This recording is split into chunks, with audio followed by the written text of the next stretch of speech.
में बलवंत होने की बात हो रही है, लेकिन हम कैसे बलवंत होंगे? जब हमें रीति रिवाजों को समझ में आ जाए।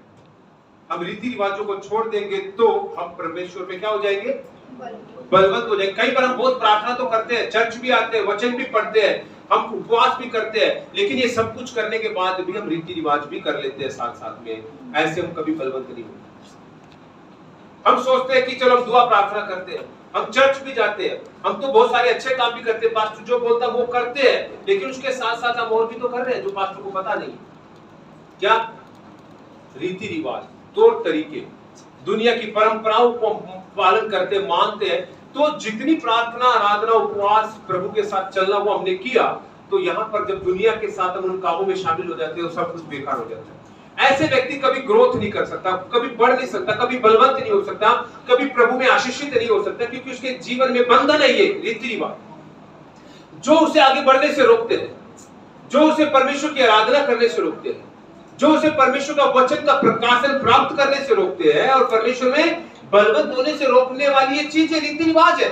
इसलिए कभी वो आदमी ना तो फाइनेंशियली ब्लेस हो पाएगा, ना उसके शरीर में कभी प्रॉपर छुटकारा हो पाएगा, ना उसके परिवार में, ना बच्चों में, क्योंकि वो कहां पर जुड़ा हुआ है? संसार में जुड़ा हुआ, रीति रिवाजों में जुड़ा हुआ। इसलिए यीशु मसीह ने कहा कि तुम सत्य को जानोगे और सत्य तुम्हें क्या कर देगा? आजाद कर देगा। क्यों यीशु ने ये कहा कि तुम सत्य को जानोगे और सत्य तुम्हें आजाद करेगा? क्योंकि वे यहूदी लोग जिनको यीशु ये कह रहा था, वे लोग वहां पर ये कह रहे थे अब्राहम हमारा पिता है, इसलिए हमें तुझ पर विश्वास करने की जरूरत नहीं है, क्योंकि हमारा पिता अब्राहम है जो विश्वास का पिता है। लेकिन अब्राहम का सिस्टम पुराने नियम तक था, वो खत्म हुआ। अब विश्वास अब्राहम पर नहीं बल्कि यीशु पर करना पड़ेगा। यह सच्चाई जो तुम्हें जानने की जरूरत है। तुम पहले किसी भी चीज पर विश्वास कर रहे थे, देवी देवताओं पर, मूर्तियों पर, या किसी अन्य देवताओं पर, पितरों पर, इस पर, फलाने पर, तुमने बहुत सारे तौर तरीके, रीति रिवाज निभाए, लेकिन अब वो तुम्हारे ऊपर कोई अधिकार नहीं रखते, क्योंकि तुमने अब यीशु को अपना प्रभु मान लिया। क्योंकि विश्वास के द्वारा ही हमारा उद्धार होगा।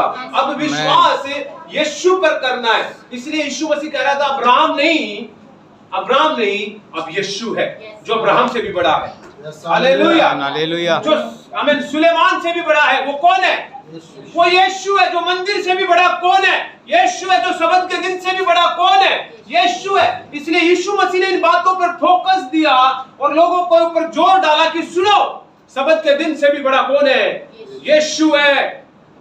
सुलेमान से भी बड़ा यीशु है, अब्राहम से भी बड़ा यीशु है, मूसा से भी बड़ा यीशु है। जितने भविष्यवक्ता आए उन सबसे बड़ा यीशु है। हालेलुया। दुनिया में सबसे बड़ा यीशु है।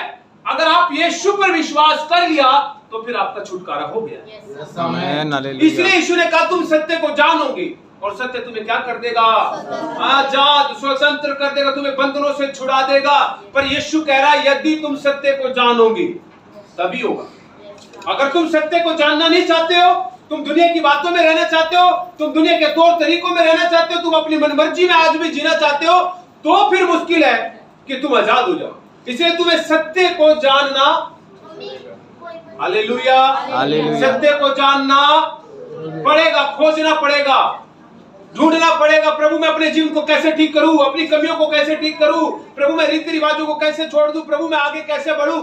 आपको ये मानना पड़ेगा परमेश्वर के वचन के अनुसार, उसमें खोजना पड़ेगा, बढ़ना पड़ेगा, तब होगा ये। Hallelujah, hallelujah.